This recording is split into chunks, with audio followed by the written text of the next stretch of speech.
Assalamualaikum warahmatullahi wabarakatuh. Alhamdulillah, innal hamdalillah nahmaduhu wa nasta'inuhu wa nastaghfiruh wa na'udzu billahi min sururi anfusina wa min sayyiati a'malina. Asyhadu an la ilaha illallah wahdahu la syarikalah wa asyhadu anna Muhammadan abduhu wa rasuluh la nabiyya ba'dah. Allahumma salli wa sallim wa barik ala nabiyyina Muhammad wa ala alihi wa sahbihi ajma'in amma ba'du. Faya ayyuhal hadirun ittaqullah haqqa tuqatih wa la tamutunna illa wa antum muslimun. Jamaah subuh rahimakumullah. Marilah kita lanjutkan ke hadis berikutnya. Wa an Abi Humaidin, dan dari Abu Humaid As-Sa'idi radhiyallahu anhu qala, berkata Abu Humaid, ra'aitu, tahu aku, Rasulullahi, yakni Rasul Allah sallallahu alaihi wasallam, idza kabbara, apabila beliau bertakbir, ja'ala, menjadikan yadaihi, kedua tangannya, hatwa mangkibaihi, yakni sejajar dengan dua pundaknya. Wa idza raka'a, dan apabila rukuk beliau, amkana, yakni memegang kuat yadaihi, tangannya, mirrukbataihi, dari kedua lututnya. Tsumma hasoro, kemudian meluruskan, dhahrahu, punggungnya. Fa'idha rofa'a, dan apabila mengangkat beliau, ra'sahu, kepala beliau, istawa, yakni berdiri tegak, hatta ya'uda, sehingga kembali, kullu faqarin, yakni tiap-tiap tulang punggung, makanahu, di posisi semula. Faidha sajada, maka apabila sujud beliau, wadha'a, meletakkan yadaihi, kedua tangannya, ghaira muftarishin, yakni tidak menempelkan kedua lengannya ke lantai, wala qabidihima, dan tidak pula menyatukan antara badan dengan paha atau perut dengan paha. Wastaqbala, dan menghadapkan, bi'at rofi asobi'i, yakni ujung jari, rijlaihi, kedua kakinya, al-qiblata, kepada kiblat.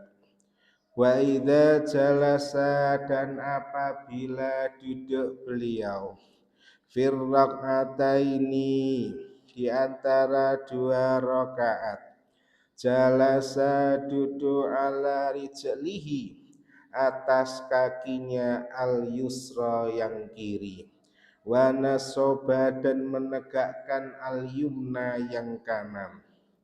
Fa idza jalasa, dan apabila duduk beliau, fir rak'atil akhirati, di rakaat yang terakhir, qaddama, menjulurkan, rijlahu, kaki beliau, al yusra, yang kiri, wa nasoba, dan menegakkan, al ukhra, yang lain, wa qa'ada, dan duduk, ala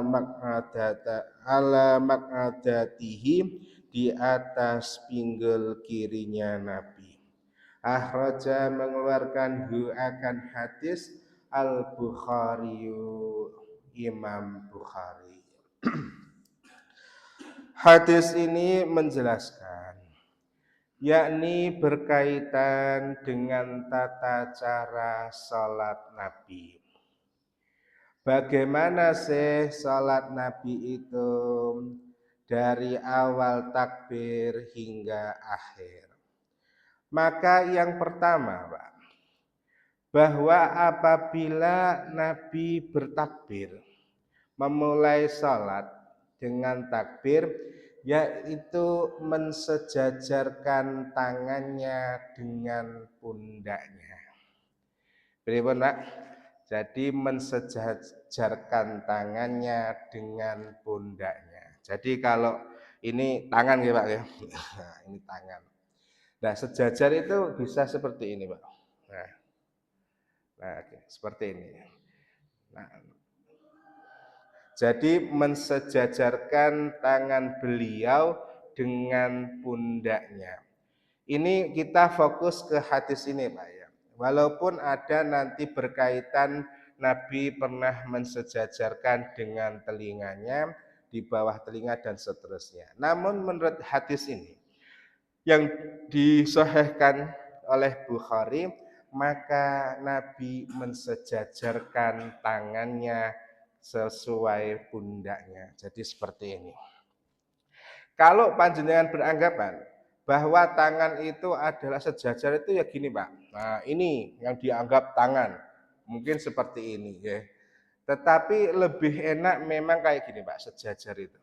Nah jadi antara ujung jari sesuai dengan pundak. Jadi ngeten ya. Jadi apabila Nabi bertakbir, maka Nabi mensejajarkan kedua tangannya dengan dua pundaknya. Berarti benggar.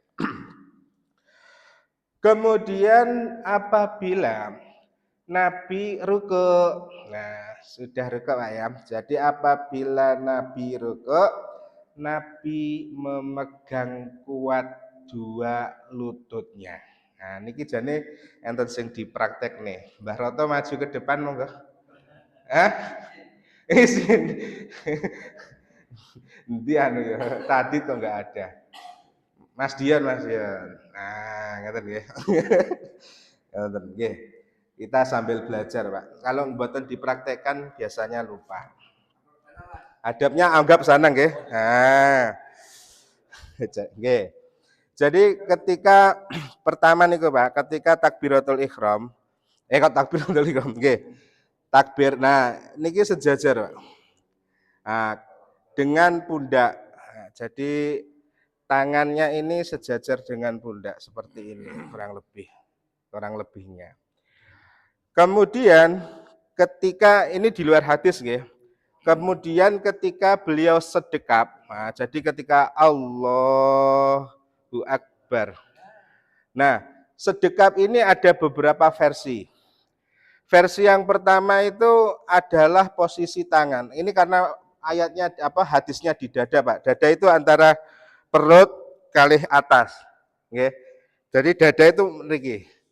Nah, jadi dada itu sini. Jadi antara sini. Kalau sini berarti di bawah dada, kalau di sini berarti di bawah pusar. Okay. Kalau di atas gini berarti di atas dada. Nah, hadisnya itu Nabi menyedekapkan tangannya di dada. Dada itu sini. Nah, mungkin jenengan cari referensinya. Itu ada beberapa hal. Yang pertama tangannya atau pakai ini ya. Gak kerungu. Cek 1 2. Oke. Jadi antara dada itu yang dimaksud itu di sini. Antara di atas perut dan di bawah ini, Pak. Nah, jadi menyedekapkan. Kalau di sini berarti di bawah perut. Di bawah dada. Di sini di bawah pusar. Nah, kalau jenengan ada yang sholat gini ya nyantai. Oke, jadi di sini. Nah, kemudian di sini itu ada yang modelnya punggung telapak kiri cukup ditutupi dengan punggung telapak kanan. Jadi kiri itu tetap di bawah, bukan gini, tetapi gini. Ini boleh. Ada yang beranggapan boleh. Jadi menut di atas punggung telapak tangan kiri, ya. Jadi kemudian yang kedua seperti ini, boleh. Nah, seperti ini. Artinya memegang pergelangan tangan kiri. Kemudian ada juga yang pergelangan dengan pergelangan. Nah, jadi mengepaskan pergelangan tangan dengan pergelangan seperti ini. Kemudian gini. Tapi nggih mboten usah Allahu Akbar. Wah, mboten usah ngoten. Gaya mangke ya. Jadi nggih memosisikan saja, jadi Allahu Akbar. Jadi pergelangan tangan dengan pergelangan. Kalau seperti ini nggak boleh, Pak. Nggak ada tuntunannya, nggih. Jadi kalau panjenengan umpama salat Allahu Akbar, berarti kademen. Nah, nggih, kademen. Nah, atau apalagi kalau sholatnya masuk ke dalam Allahu Akbar, sok-sokan. Nah, jadi tidak seperti itu. Oke, ini nanti di luar hadis. Kemudian setelah Nabi tadi Pak bertakbir kembali Mas Dian ya. Jadi takbir sejajar, kemudian Nabi ruko. Nah, ruko silahkan. Nah, ruko itu Nabi itu mengkuatkan tangannya kepada lututnya. Jadi benar-benar kayak ditahan. Panjenengan nahan lutut, kemudian dikuatkan sampai apa? Sampai punggungnya ini lurus. Jadi meluruskan punggung. Ngapunten Mas ya. Nah, jadi ini kalau panjenengan sampai kasih ini Pak, umpama gelas kemudian diberi air, ini tidak tumpah. Artinya tidak jatuh. Berarti tidak boleh condong ke atas ataupun terlalu condong ke bawah. Nggih. Nah, jadi siku-siku ngenten nggih. Jadi pegang lutut kemudian menguatkan tangannya. Nah, jadi gaya pondasi. Jadi seakan-akan kalau ketika ada gelas berisi air, ini tidak sampai jatuh, tidak sampai tumpah. Itu yang dilakukan oleh Nabi. Kemudian barulah beliau iktidal, bangun dari rukuk. Sami Allahu liman hamidah. Nah, kembali. Nah, posisi tangan ini khilafiyah ya, ada macam-macam. Kita sebenarnya nggak bahas itu. Tetapi arti yang kita bahas adalah ketika Nabi bangun dari rukuk, maka posisi ini harus kembali kepada semula. Jadi tulang-tulang yang tadi bengkok, nah, kemudian rukuk ini berarti harus merasa bahwa sudah lurus tegak. Jadi tulang-tulangnya kembali kepada posisi semula. Nggih, alhamdulillah kita sambil belajar nih, termasuk saya. Berarti ketika bangun dari rukuk, sami Allah liman hamidah, boten langsung Allahu Akbar.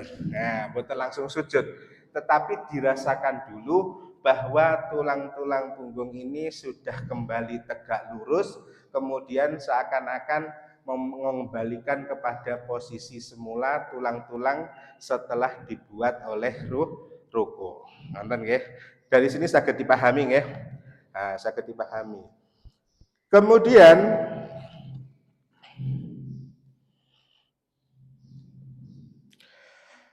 ketika Nabi sujud. Nah, ketika Nabi sujud, maka Nabi itu sujud Mas Dian coba. Nggih. Jadi ketika Nabi sujud, yaitu ada 7 yang harus benar-benar menempel di lantai. Yaitu apa? 2 telapak tangan, 2 lutut, 2 telapak kaki depan, sama udah berapa? 6. Kemudian sama dahi plus hidung. Nah, jadi dahi plus hidung. Ya, dahi plus hidung. Makanya begini Pak, ketika mohon maaf, ketika sholat, ketika kita menggunakan peci atau kopiah, kemudian ternyata menutupi dahinya seperti ini beda pendapat. Ada yang dikatakan bahwa dia belum melakukan sholat, Pak. Artinya sholatnya nggak sah. Sebab apa? Dahinya tidak nempel. Makanya ketika panjenengan semer, biasanya ketika saya sholat, biasanya tak unggah nih ngenten. Nah, kenapa? Biar dahi ini nempel kepada lantai. Kalau seperti ini tasik gantung, Pak. Nah, jadi gitu.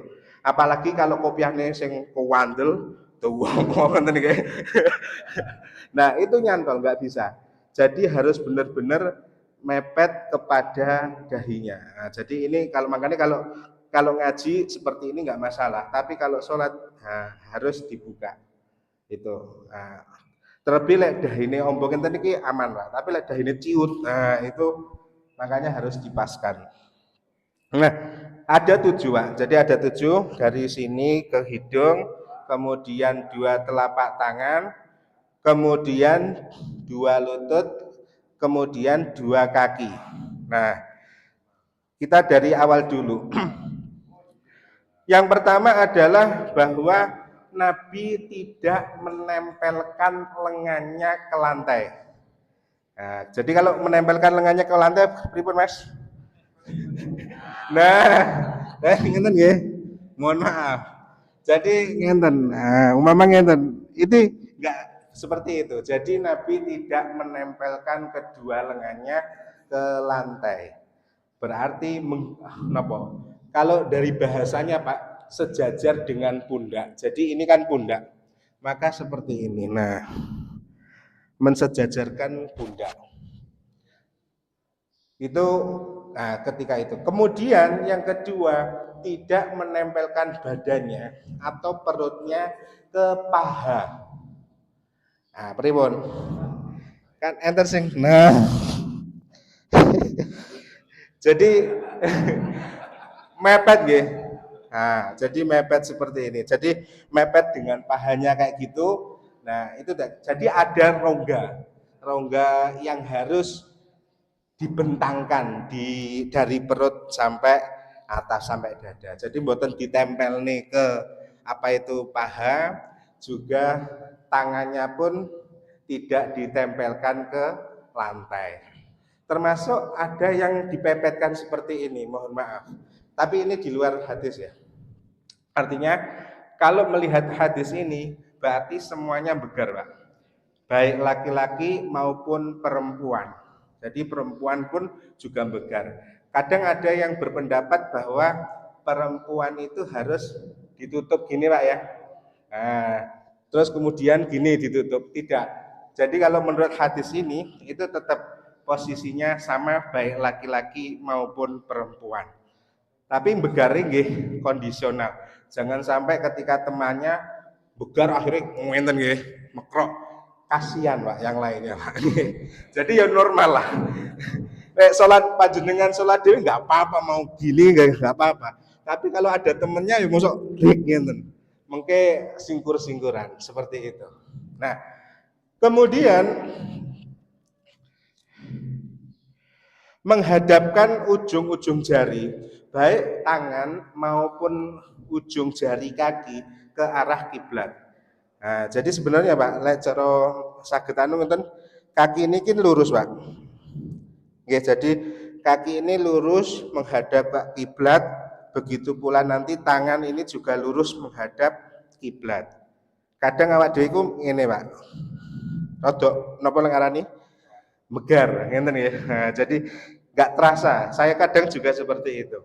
Jadi memang harusnya bisa lurus seperti ini, kemudian tangannya pun lurus, termasuk sujud.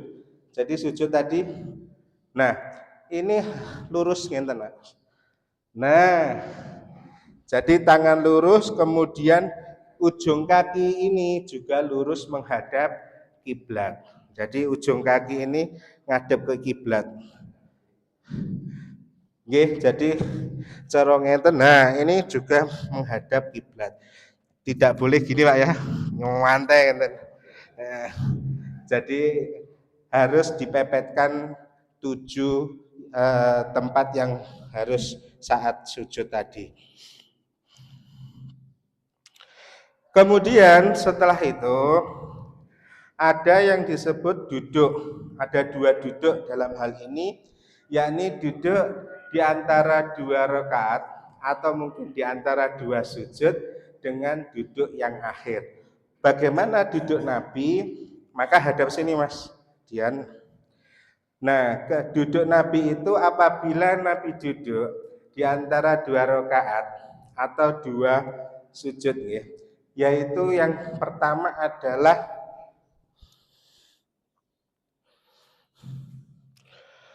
bahwa Nabi menduduki kaki kirinya dan meluruskan atau menegakkan kaki kanannya. Nah, jadi seperti itu. Jadi ini iftirasi namanya. Ini lurus Mas. Sing angel iki. Jadi untuk kaki kanan ini kadang lembreh. Nah, termasuk kadang nggih saya. Kenapa? Kadang yo koyo abot Pak. Nah, jadi sebenarnya jadi Nabi duduk, ketika duduk iftiras, ini posisi kaki kiri diduduki oleh Nabi, kemudian kaki kanan itu tegak. Jadi kaki kanan tegak. Sebenarnya kalau bisa kayak gini Pak, tegak lurus. Cuman nggak setiap orang bisa. Nggih. Jadi tegak lurus menghadap kiblat. Ini kira mboten biasa nggih sakit. Nah, jadi seperti ini. Nah, jadi kalau lebih lurus bisa Mas. Nggih berat ya. Jadi semampunya kayak gini Mas, semampu gini. Nah, gini. Sakit Mas? Nah, paling notoknya gini ya. Nah, jadi rodok nggak apa-apa. Jadi intinya itu kalau duduk iftirasi. Jadi duduk ketika panjenengan di antara dua sujud atau dua rakaat. Kemudian bagaimana ketika Nabi itu duduk terakhir atau rakaat terakhir, yaitu namanya duduk tawarruk. Jadi Nabi menjulurkan kaki kirinya, kemudian Nabi itu meluruskan kaki kanannya atau menegakkan kaki kanannya, dan Nabi itu bahasanya duduk di pinggang kiri. Nah, jadi tidak menduduki kaki kirinya. Nah, jadi ini kan pinggang Pak, ngapunten nih Mas ya. Jadi Nabi duduk seperti ini, kemudian kaki kirinya dijulurkan, kemudian kaki kanannya tegak. Nah, kurang lebih seperti itu. Oke, terima kasih Mas Dian. Kenapa? Cair.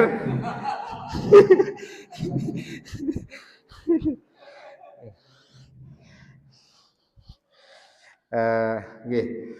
Jamaah rahimakumullah.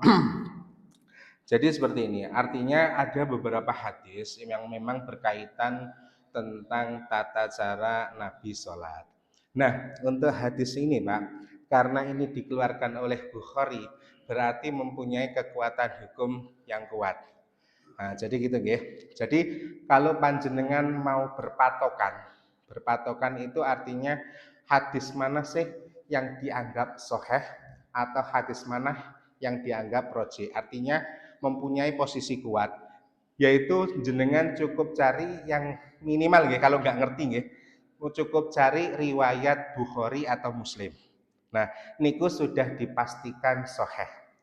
Pokoknya kalau hadis itu diriwayatkan Bukhari atau hadis itu diriwayatkan Imam Muslim, maka itu soheh. Jadi soheh itu bisa digunakan dan mempunyai kekuatan hukum yang pasti. Tetapi bagaimana Pak jika ada sama-sama riwayat Bukhari, atau satunya Bukhari, satunya Muslim, maka dilihat dulu jalur sanadnya. Nah itu kalau jenengan lihat dulu, itu harus mempelajari yang namanya rijalul hadis. Jadi melihat bagaimana posisi sanad, apakah ada yang terputus, apakah ada yang mempunyai ilat dan seterusnya. Namun dipastikan dan semua ulama sepakat kalau hadis dari Bukhari, hadis dari Muslim itu sahih. Nah, gitu ya. Jadi gitu. Nah, kemudian dari hal-hal tadi, Pak. Nah, jadi mulai dari harus Nabi mensejajarkan sesuai dengan pundaknya. Kemudian Nabi ruku dengan menguatkan tangannya di atas dua lututnya sampai meluruskan punggungnya. Kemudian Nabi i'tidal, kemudian harus sampai lurus dulu. Nah, jadi lurus dulu, jangan sampai setelah i'tidal langsung sujud.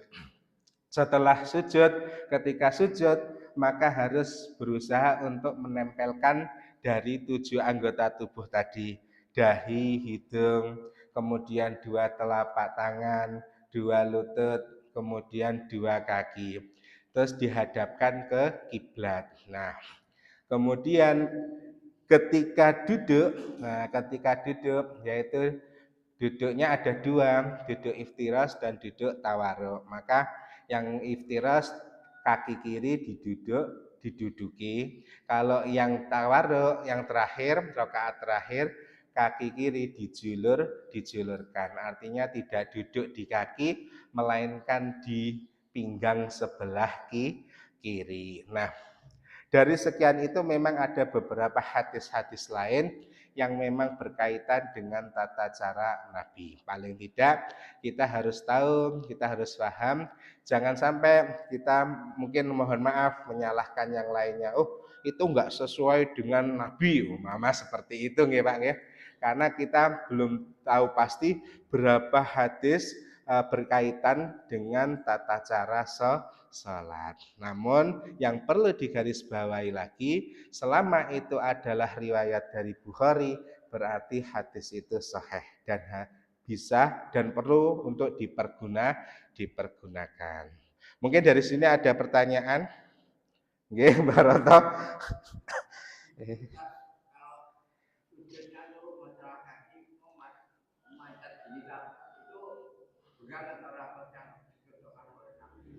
Dalam